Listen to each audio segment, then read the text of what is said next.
Hello everyone, welcome back to GK Pro Academy. In the previous lecture we have started chapter number 1 Introduction to Counting and उसमें हमने cover किए थे first 6 topics. तो first one वहां पर हमने cover किया था इंट्रोडक्शन जिसमें हमने रीड किया था कि व्हाई अकाउंटिंग इज डन। ठीक है। Thereafter we have covered second topic that is meaning. उसके बाद हमने कवर किया था हमारा third topic that is procedure. ठीक है।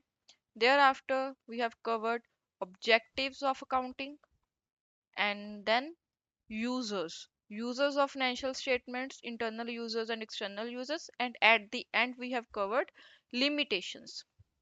Now, today we are going to proceed further. Now, in this lecture, we are going to cover important terms. First of all इस topic की इम्पोर्टेंस आपके लाइफ लॉन्ग रहने वाली है। Means आपके एक तरह से कह लो कि आपको ये जो वर्ड्स हैं ये हम आप फुल लाइफ यूज करने वाले हो। कॉमर्स के लिए एक तरह से ये कॉमर्स की डिक्शनरी है। ठीक है। तो इसमें वो सारे वर्ड्स हैं जो आप आगे अपने न्यूमेरिकल्स में यूज करने वाले हो। अगर आपको ये टर्म्स के मीनिंग ऑलरेडी क्लियर है then you can skip this video and you can watch next lecture. ठीक है। बट अगर आप नॉन कॉमर्स बैकग्राउंड से हो और आप फर्स्ट टाइम ये टर्म्स को सुनने वाले हो, देखने वाले हो या फिर आप समझना चाहते हो then you can see this video till the end. ठीक है। Now let's start with our first definition that is business enterprise और एंटिटी। बेसिकली बिजनेस एंटरप्राइज और एंटिटी क्या है? कोई भी ऑर्गेनाइजेशन, कोई भी activity started to earn income और प्रॉफिट बाय प्रोवाइडिंग गुड्स और सर्विसेज, उसको हम क्या बोलते हैं? बिजनेस बोला जाता है। बेसिकली आपने कोई भी चीज स्टार्ट की, कोई भी अपने बिजनेस, कोई भी ऑर्गेनाइजेशन स्टार्ट किया, कोई भी एक्टिविटी आप कर रहे हो जिससे आप पैसा कमाने वाले हो या फिर आप पैसा कमा रहे हो, तो उसको हम क्या बोल सकते हैं कि वो आपका क्या है? बिजनेस है। एंड अगर हम अकाउंटिंग टर्म्स में बात करें तो जिस चीज की, जिस पर्सन की, ऑर्गेनाइजेशन की, एंटिटी की, ठीक है, या फिर जिस कंपनी की आप बैलेंस शीट या P&L या फिर फाइनेंशियल स्टेटमेंट्स जहां पर सॉल्व करने वाले हो, तो वही आपके लिए क्या है? बिजनेस है। ठीक है। एक कंसेप्ट होता है that is a separate entity. Separate entity. ठीक है। इस कंसेप्ट के अकॉर्डिंग क्या है? जो बिजनेस है that is business is not equal to owner. ठीक है। इट मींस कि let's suppose there is a person mister A.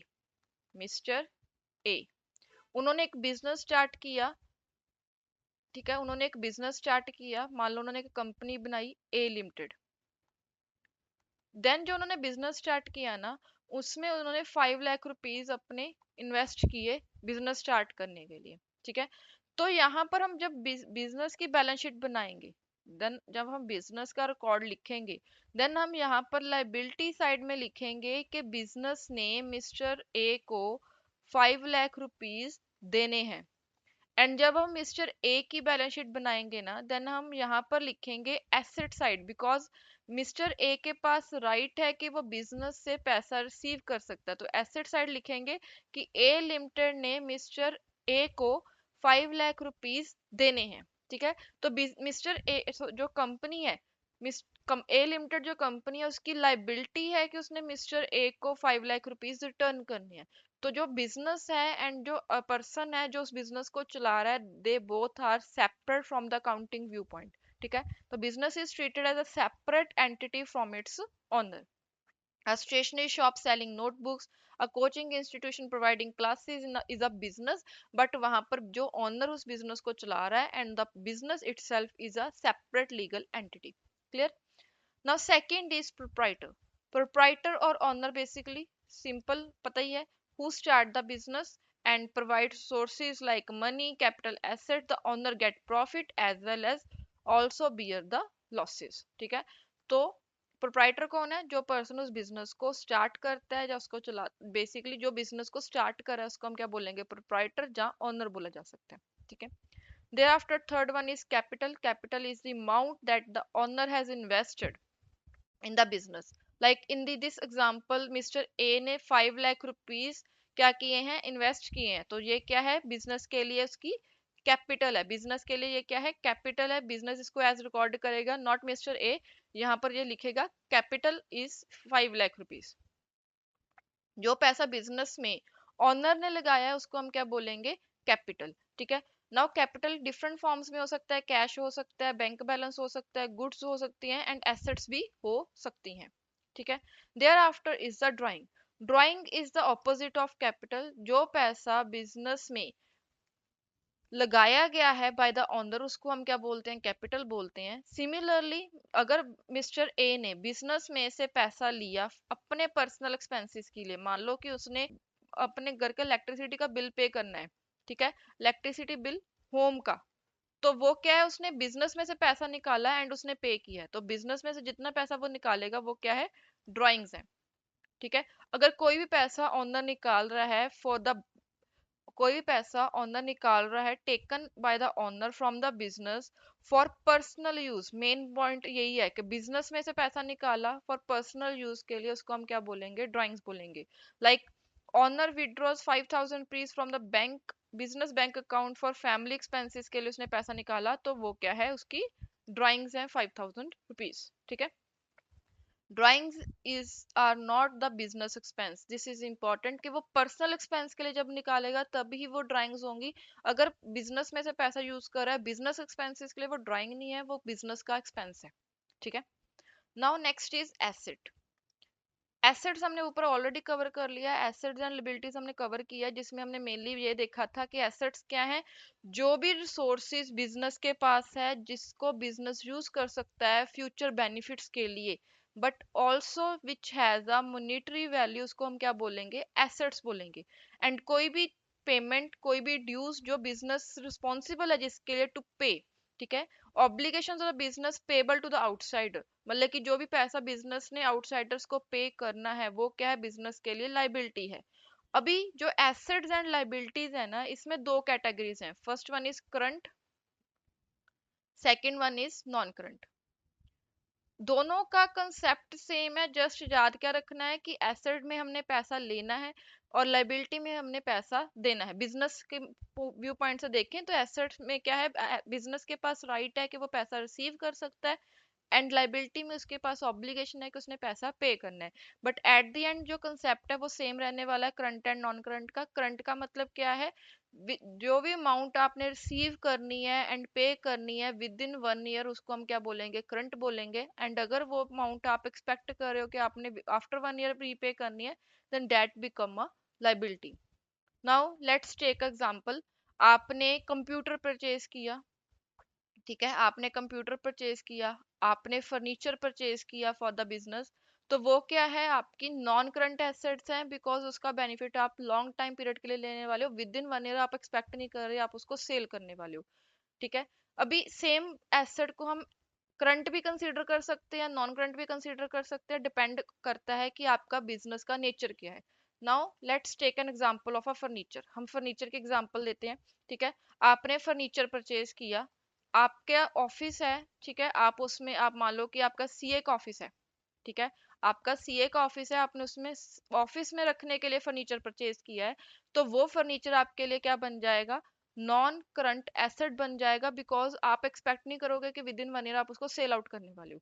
But वही फर्नीचर अगर किसी फर्नीचर शोरूम में परचेज किया गया है, मतलब कि कोई पर्सन है जिसका बिजनेस ही फर्नीचर सेल परचेज करने का है, फर्नीचर सेल शोरूम में परचेज किया गया है, तो वो क्या करेंगे, विद इन 1 ईयर एक्सपेक्ट कर सकते हैं कि ये फर्नीचर को हम सेल आउट करने वाले, बिकॉज उनके लिए वो स्टॉक आइटम है जिसको वो सेल करने के लिए ही लेकर आए हैं, तो उनके लिए वो क्या बन जाएगा, करंट एसेट बन जाएगा, ठीक है।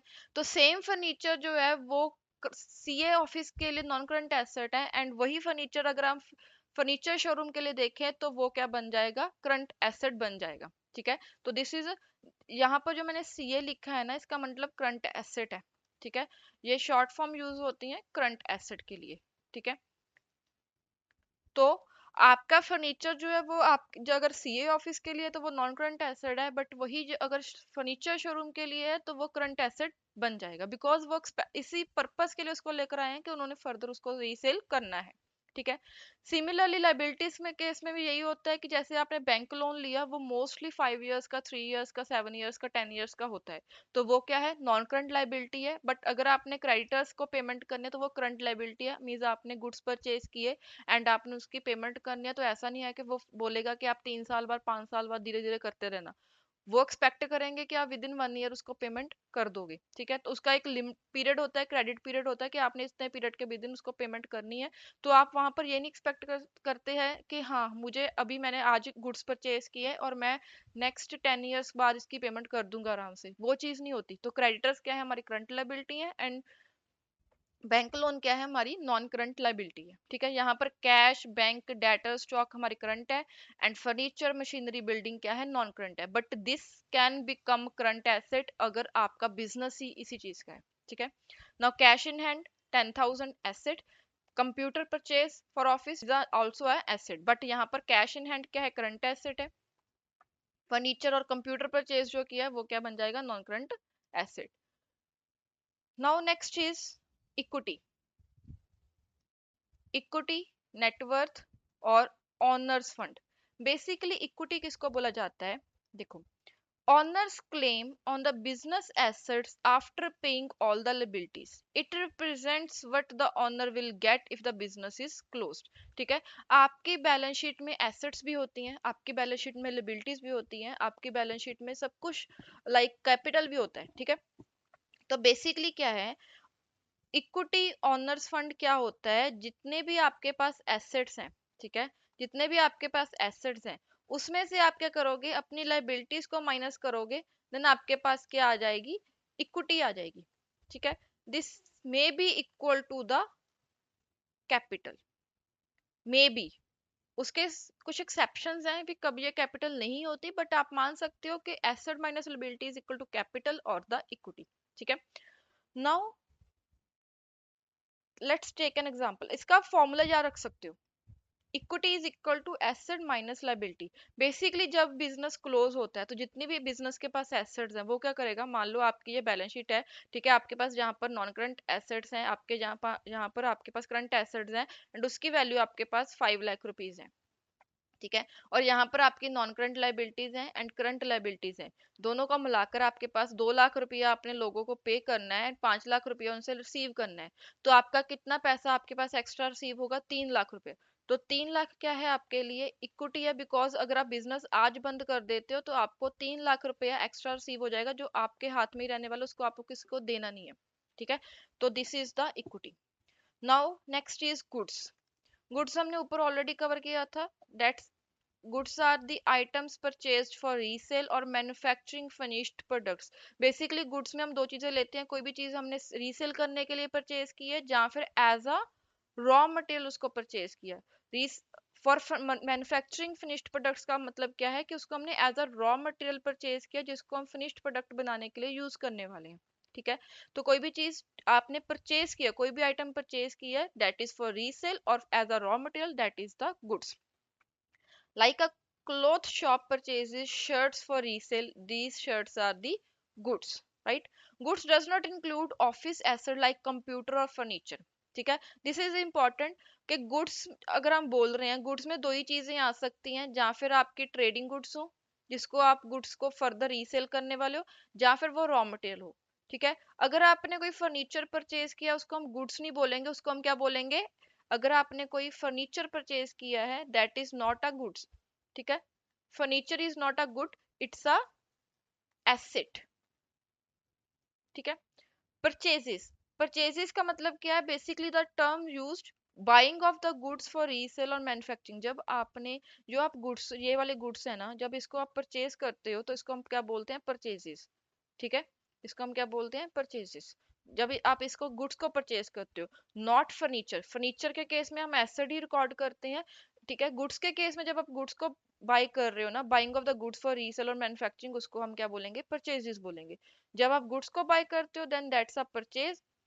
अगर आपने फर्नीचर को बाय किया then that's a asset purchase, not a purchase, ठीक है।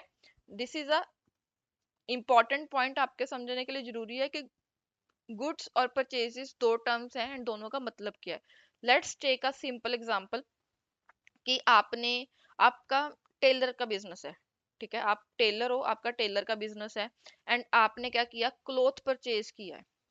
ना क्लोथ क्या है आपके लिए, गुड है, इसको हम गुड्स लिखेंगे। एंड आपने क्लोथ को परचेज किया है तो हम इसको क्या बोलेंगे, परचेजेस। बट आपने साथ के साथ टेलर बिजनेस में मशीन भी बाय की है, स्विंग मशीन बाय की है कपड़े को सिलने के लिए, ठीक है। तो जो मशीन है ये क्या है, आपकी एसेट है। तो इसको जब हम रिकॉर्ड करेंगे तो हम एसेट परचेज लिखेंगे, ना कि परचेज, ठीक है। गुड्स के लिए डायरेक्ट वर्ड यूज होता है परचेज, जबकि एसेट के लिए यूज होता है एसेट परचेज। क्लियर है। Now next is the sale. Sale तो सिंपल है, selling of the goods. Sale is a selling of the goods to the customer for cash और credit, that's a sale, simple, ठीक है। उसके बाद आता है हमारे पास स्टॉक और इन्वेंट्री।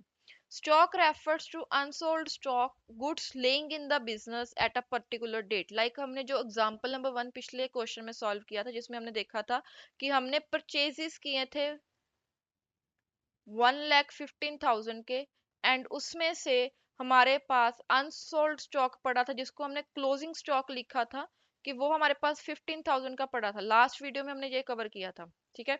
अगर आपने वो वीडियो नहीं देखी, सबसे पहले वो वीडियो देख लेना, बिकॉज उस वीडियो में हमने अकाउंटिंग के बहुत इंपॉर्टेंट जो टॉपिक्स हैं वो कवर किए हैं फ्रॉम द आईसीआई मॉड्यूल, ठीक है। नाउ स्टॉक, स्टॉक क्या है, बेसिकली कोई भी ऐसी अनसोल्ड गुड्स जो बिजनेस के पास पड़ी हैं एट अ पर्टिकुलर डेट, उसको हम क्या बोलेंगे, that is a stock. Closing stock बोला जाता है। अगर वो स्टॉक की वैल्यू आप at the end of the accounting year निकाल रहे हो तो वो क्लोजिंग स्टॉक है। अगर आप at the end at the beginning निकाल रहे हो तो वो क्या है, ओपनिंग स्टॉक बन जाता है, ठीक है। तो स्टॉक बेसिकली क्या है, अनसोल्ड गुड्स को हम स्टॉक बोलते हैं, जो आपके पास पड़ी हैं पर्टिकुलर डेट में। अगर वो एट द बिगनिंग पड़ी है, चाहे वो मंथ है चाहे वो ईयर है, अगर बिगनिंग में देख रहे हो आप तो वो ओपनिंग बन जाएगा, ओपनिंग स्टॉक बोलेंगे। अगर वो एंड पे आप चेक कर रहे हो तो then that's a closing stock, ठीक है। Now next is the debtors और अकाउंट रिसीवेबल। डेटर्स क्या होता है, debtors basically debtors and accounts receivable. तो debtors are the consumers or customers who purchase goods or services on credit and the amount is receivable from them. Let's take an example. Mr. A ने Mr. B को goods sale किए, ठीक है, rupees 10,000, 10,000 के goods उसने cell किए, ठीक है। मिस्टर बी, अभी ये जो गुड्स है मिस्टर बी ने इसके लिए पेमेंट नहीं की है, ठीक है, पेमेंट अभी हुई नहीं है, सॉरी, पेमेंट अभी हुई नहीं है, ठीक है। तो एक तरह से ये क्या हुआ है, क्रेडिट पे उसने उन्होंने लिए, उधार पे गुड्स जो है वो परचेज किए हैं। तो मिस्टर ए के लिए mister B will become the debtor, ठीक है। जब हम बुक्स बनाएंगे मिस्टर ए की, तो मिस्टर ए की बुक्स में लिखेंगे debtor is equals to 10,000 rupees, ठीक है। उसके ऑपोजिट होता है क्रेडिटर्स, अमाउंट पेबल। यहीं पर इसी एग्जांपल को कंटिन्यू करते हैं। मिस्टर बी की बुक्स में वो लिखेंगे, जब हम मिस्टर बी की बुक्स बनाएंगे तो हम मिस्टर बी की बुक्स में लिखेंगे क्रेडिटर 10,000 रुपीज, एंड उसमें कौन सा नाम आएगा, मिस्टर ए का। मिस्टर ए उसका क्रेडिटर है, जबकि जहां पर मिस्टर बी उसका क्या बन गया, डेटर बन गया, ठीक है। तो जिस पर्सन को अमाउंट हमने पे करनी है, गुड्स लिए उसके अगेंस्ट पेमेंट करनी है, परचेज किए, परचेज के अगेंस्ट जब हम उसको पेमेंट करनी है तो उसको हम क्या बोलेंगे, वो उसका क्या है, क्रेडिटर है जिसको पेमेंट करनी है, एंड जिसने पेमेंट रिसीव करनी है उसके लिए वो क्या बन जाएगा, डेटर बन जाएगा। तो creditors are the suppliers from whom the business purchases on credit and amount is payable। Basically ये जो गुड्स के रिलेटेड ही होता है, डेटर्स और क्रेडिटर्स जो होते हैं वो गुड्स के रिलेटेड ही होते हैं। मींस आपने कोई गुड्स परचेज सेल की है, गुड्स की डीलिंग हुई है, देन ही ये जो डेटर्स एंड क्रेडिटर्स की टर्म यूज होती है, ठीक है। तो बेसिकली अगर हम सिंपल वर्ड्स में इसको लिखें तो this is the amount to be received and this is the amount to be paid. Clear. Now next is the income और रेवेन्यू। इनकम और रेवेन्यू, इनकम का मतलब क्या होता है, money earned by the business through the sale of the goods और services. Income increase the profits. There are two terms, one is income और revenue, one is receipts, ठीक है। आप आगे पढ़ने वाले रिसीट्स का भी हम यहीं पर कवर कर लेते हैं, because they both terms are little bit interchangeably used, ठीक है।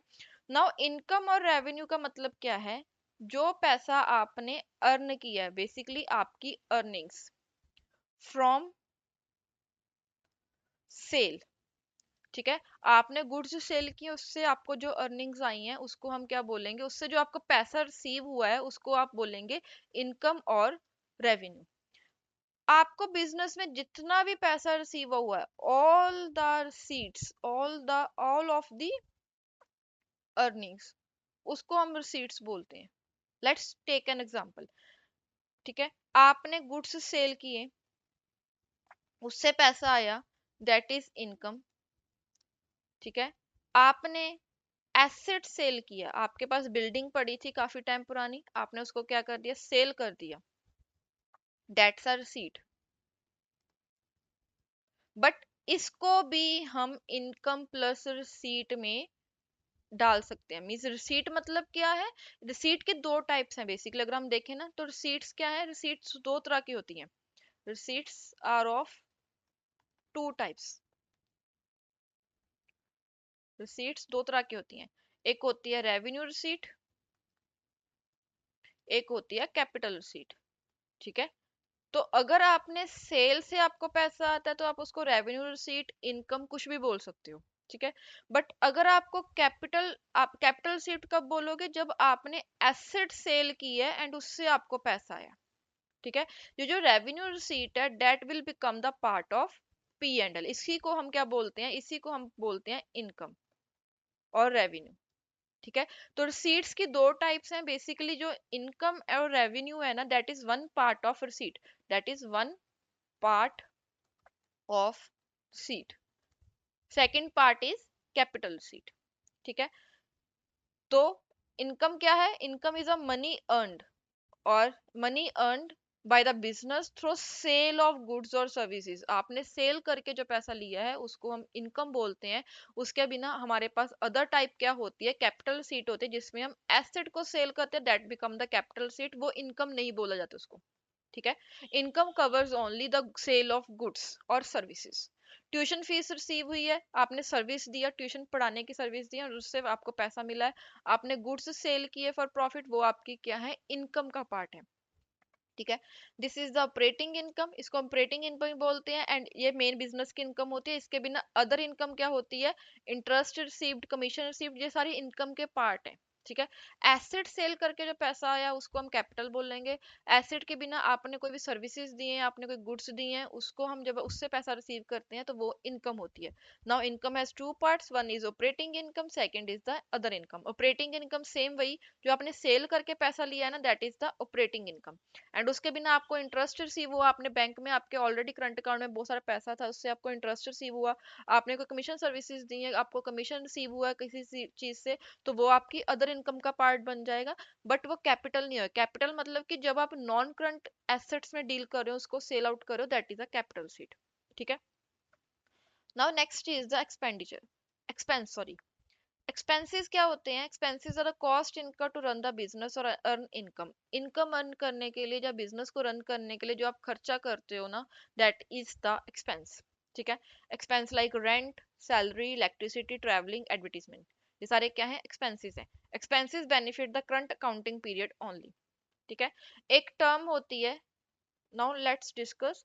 देखो, एक टर्म होती है, एक तो होता है हमारा एक्सपेंस, एक आगे चलकर आप टर्म पढ़ोगे एक्सपेंडिचर।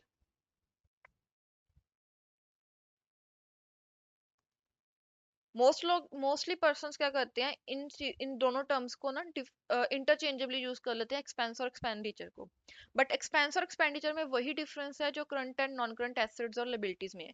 एक्सपेंसेस क्या होते हैं, सिर्फ वन अकाउंटिंग पीरियड के लिए जिससे आपको बेनिफिट मिलेगा, वन अकाउंटिंग पीरियड के लिए जिससे आपको बेनिफिट मिल रहा है। बेसिकली जो एक्सपेंस लाइक आपने रेंट पे किया, वो एक साल का या एक महीने का या एक, मतलब कि विद इन वन ईयर आपको उसका बेनिफिट कंप्लीट हो जाएगा, then that is the expense. But अगर उसका बेनिफिट, उस खर्चे का बेनिफिट आपको मोर देन वन ईयर मिल रहा है, मोर देन वन ईयर मिल रहा है, तो वो क्या बन जाएगा, आपका एक्सपेंडिचर बन जाएगा। सिमिलरली जैसे आपका current asset and non current asset होता है ना, वैसे ही एक्सपेंस के भी दो कैटेगरीज होती हैं, first one is expense and second one is expenditure. ठीक है, this is just for knowledge. आपको जहाँ ये कहीं पर भी पूछने नहीं वाले कि एक्सपेंस और एक्सपेंडिचर क्या होता है, but just for your knowledge, because आप सीए कर रहे हो ना, तो आपको ये छोटी छोटी चीजों की जो डिफरेंसेस हैं, जो चीजों टर्मिनोलॉजीज हैं, वो क्लियर होनी चाहिए। Now next is the profit. Profit basically हमने ऑलरेडी ऊपर निकाला भी है, income is more than expense then it's a profit, and when expense is more than income then it's a loss. अगर आपकी इनकम 80,000 की है और एक्सपेंस आपने 50,000 का किया है तो 30,000 का आपको प्रॉफिट हो गया। एंड अगर आपकी इनकम 40,000 की है बट आपने 55,000 का प्रॉफिट कर दिया देन आपका 15,000 का क्या हो गया, लॉस हो गया। तो अगर आप प्रॉफिट निकालना है तो इनकम माइनस एक्सपेंस कर सकते हो, जो एक्सपेंस निकालना है तो इनकम एक्सपेंस माइनस इनकम कर सकते हो। बेसिकली क्या है, ठीक है, देखो आपने सेल किया, सेल से आपको 1 लाख रुपीज रिसीव हुए। अभी आपने उस सेल को करने के लिए रॉ मटेरियल परचेज किया, गुड्स परचेज किया, रेंट पे किया, इलेक्ट्रिसिटी का खर्चा पे किया, एडवर्टीजमेंट की, सारे के सारे खर्चे करने के बाद आपके टोटल 50,000 का एक्सपेंस हो गया, तो आपको 50,000 का क्या हो गया, प्रॉफिट हो गया। बट अगर यही आपका 1,50,000 का एक्सपेंस हो जाता है तो ये 50,000 का क्या हो जाएगा, आपको लॉस हो जाएगा, बिकॉज आपका खर्चा ज्यादा हो गया बट आपने कमाई कम की है। ठीक है, सिंपल लेमैन में भी ये प्रॉफिट एंड लॉस ही इसको हम ऐसे समझ सकते हैं कि जितना आपने इनकम की है उससे अगर ज्यादा खर्चा हो जाएगा ऑब्वियसली उसको हम क्या बोलेंगे कि नुकसान हो गया। अगर आपने उससे कम खर्चा करके उस चीज को सेल किया है, वहां से पैसा जनरेट किया, तो दैट इज योर प्रॉफिट। ठीक है, रिसीट्स हमने ऑलरेडी कवर कर लिए हैं कि रिसीट क्या है, टोटल कैश रिसीट, उसमें इनकम रिसीट्स भी आती हैं और कैपिटल रिसीट्स भी आती हैं। बिजनेस ने 1 lakh rupees bank loan receive किया, that is cash is received but it is not an income, income नहीं है, वो कैपिटल रिसीट है। ठीक है, all the incomes are receipt but all receipts are not income, जो हमने ऊपर ऑलरेडी कवर कर लिया कि रिसीट क्या है, एक फुल टर्म है, उसके अंदर इनकम और कैपिटल रिसीट्स आती हैं। ठीक है, सिमिलरली पेमेंट, पेमेंट्स भी टोटल पेमेंट जितनी हुई है, टोटल कैश बिजनेस में से जहां जहां पर से भी आपका कैश और बैंक गया है, पैसा गया है बिजनेस में से, उसको हम पेमेंट बोलेंगे। अभी पेमेंट के भी वही 3 टर्म्स होती हैं, एक तो एक्सपेंस पे किया, एक आपने एसेट को परचेज करने के लिए पेमेंट किया, एक आपने लोन की रीपेमेंट की है। तो एक तरह से पेमेंट जो है उसकी 3 कैटेगरीज होगी, आपने एक्सपेंसेस पे किए हैं, आपने एसेट को परचेज करने के लिए पे किया है, और आपने लोन रीपेमेंट की है। बिजनेस ने कंप्यूटर परचेज किया, payment is done but it is not an expense, it is a asset purchase. ये क्या है, एसेट परचेज की पेमेंट है। ठीक है, तो पेमेंट जो है वो सभी के सभी जो भी पैसे आपके पास बाहर जा रहा है, बिजनेस में से निकल रहा है, उसको हम पेमेंट बोलेंगे। वैसे ही जितना भी पैसा बिजनेस में आ रहा है उसको हम सीट बोलेंगे। बट उसके आगे कैटेगरीज है कि वो इनकम है या एक्सपेंस है या फिर कैपिटल नेचर का है या रेवेन्यू नेचर का है, वो हम बाद में डिसाइड करेंगे। ठीक है, next is a transaction. Transaction हमने कल ही कवर कर लिया था लास्ट लेक्चर में।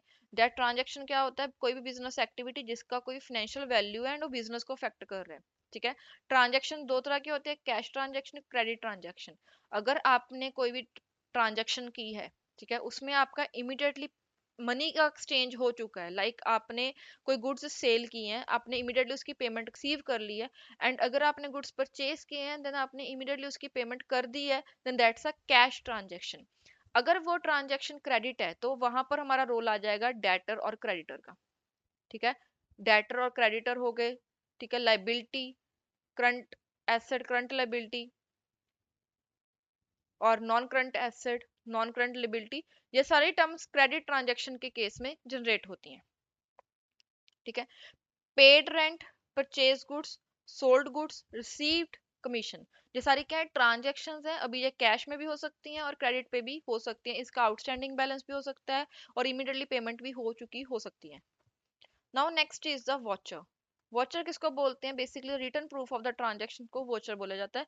हमने ऊपर रिकॉर्डिंग के केस में पढ़ा था कि हमें एक सपोर्टेड एविडेंस चाहिए जिसके बेसिस पर हम ट्रांजेक्शन को रिकॉर्ड करते हैं। रिकॉर्ड करने के लिए हम जो जिस एविडेंस को यूज करते हैं उसको क्या बोला जाता है, वॉचर बोला जाता है। ठीक है, वॉचर जो है वेरिफिकेशन एंड ऑडिटिंग में हमें हेल्प करता है। नेक्स्ट इज द बिल और the invoice. Invoice a document issued at a time of sale or purchase showing quantity, price, discount, total amount. Supplier issue bill for stationery 4,500 rupees. ठीक है, invoice और bill तो आपको पता ही definitely कि invoice क्या होता है, कोई भी डॉक्यूमेंट जिसके ऊपर जो सेल और परचेज के टाइम पर इशू होता है, जिसके ऊपर quantity, price, discount, total amount सब कुछ जीएसटी वगैरह मेंशन होता है। Right, next is the discount. Discount basically जो प्राइस में से अमाउंट रिड्यूस होते हैं उसको हम डिस्काउंट बोलते हैं। There are two types of discount, first one is trade discount, second is a cash discount. Trade discount किसको बोला जाता है, the discount given at the time of sale on the list price not recorded separately in the books. Trade discount क्या है कि मान लो आपको like most of the shops में ये कंसेप्ट होता है कि अगर आपने एक आइटम परचेज किया है तो उसकी वैल्यू है 1000 रुपीज, बट जो पर्सन उसी शॉप में होलसेल के बेसिस पर लेते हैं, होलसेल प्राइस उस चीज का है, अगर आपने 1000 आइटम्स उसकी परचेज की कर ली एक साथ, उसके 1000 आइटम्स को परचेज करते हो तो उसका प्राइस कम होके 800 रुपीज हो जाएगा। अगर वही आइटम्स आपने 10,000 परचेज कर ली तो उसका प्राइस जो कम होके 600 हो जाएगा। ठीक है, तो ये क्या है, ट्रेड डिस्काउंट है कि जैसे ही आप सेल की क्वांटिटी इंक्रीज कर रहे हो आपका प्राइस जो डिस्काउंट है, आपको एक प्राइस पे डिस्काउंट मिल रहा है। ठीक है, तो ये जो डिस्काउंट होता है that is not recorded separately in the books. ये लिस्ट प्राइस, जो आपका लिस्ट प्राइस है ना 1000, उस प्राइस के ऊपर आपको डिस्काउंट मिल रहा है बिकॉज आप बल्क में परचेज कर रहे हो। That is the trade discount.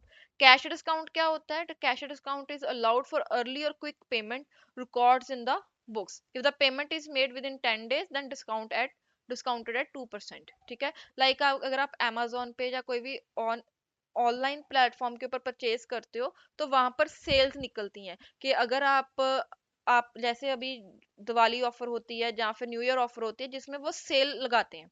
ठीक है, वहां पर वो क्या करते हैं कि कोई आइटम थी 1000 रुपीज की, उसको कट करके उन्होंने लिख दिया कि ये आइटम अभी आपको सेल में 900 रुपीज की मिलेगी। ठीक है, एट 10% डिस्काउंट के ऊपर अब हम मिलेगी या 20% डिस्काउंट के ऊपर मिलेगी। तो वो आपका क्या है, कैश डिस्काउंट है, बिकॉज वहां पर एक टाइम लिमिट है कि अगर आप इतने टाइम में विद इन परचेज कर लेते हो तो आपको इतना डिस्काउंट मिलने वाला है। That is a cash discount and उसको हम रिकॉर्ड करते हैं, that is recorded, but this is not recorded. ये क्या है, रिकॉर्ड नहीं होता। दो तरह के डिस्काउंट होते हैं, ये रिकॉर्ड होता है and this one is not recorded. Next is the financial year. Financial year तो आपने बहुत सुना होगा ना। फाइनेंशियल ईयर और अकाउंटिंग ईयर दो टर्म्स हैं। देखो, फाइनेंशियल ईयर और अकाउंटिंग ईयर में क्या डिफरेंस होता है? 12 month period starting from 1 April and ending on 31 March next year. 1 April 2025 to 31 March 2026, that is the financial year. However, accounting year is a period for which the accounts are prepared, usually 1 year, but can be 6 months or quarterly, etc. Now accounting period of 1 year is 1 April to 31 March। देखो, financial year और accounting year में क्या difference है? Financial year सभी लोगों के लिए same रहता है। 12 मंथ का पीरियड होगा जो स्टार्ट होगा 1 अप्रैल से एंड नेक्स्ट ईयर की 31 मार्च तक वो कंप्लीट हो जाता है। ठीक है, that will be same for everyone who is living in this country. ठीक है, जबकि अकाउंटिंग ईयर क्या होता है? बेसिकली द पीरियड फॉर विच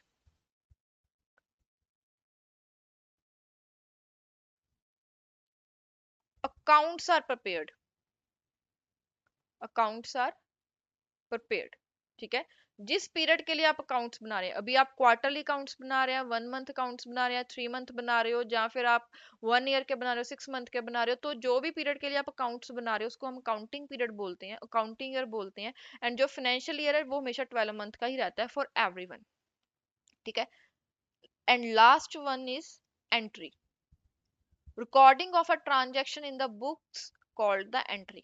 ठीक है, लाइक आपने रेंट पे किया, जब आप उसको ऐसे जर्नल एंट्री पास करके, ये जर्नल एंट्री हम नेक्स्ट चैप्टर में कवर करने वाले हैं कि जर्नल एंट्रीज कैसे पास होती हैं, क्या रूल्स होते हैं जिसके थ्रू कौन सी चीज डेबिट करनी है, कौन सी चीज क्रेडिट करनी है, वो चीजें हम नेक्स्ट टॉपिक में डिस्कस करेंगे, नेक्स्ट वीडियो में डिस्कस करेंगे। अभी के लिए आप ये समझ लो कि जब आप उसको फर्स्ट टाइम रिकॉर्ड करते हो ना तो उसको हम क्या बोलते हैं, एंट्री, सिंपल।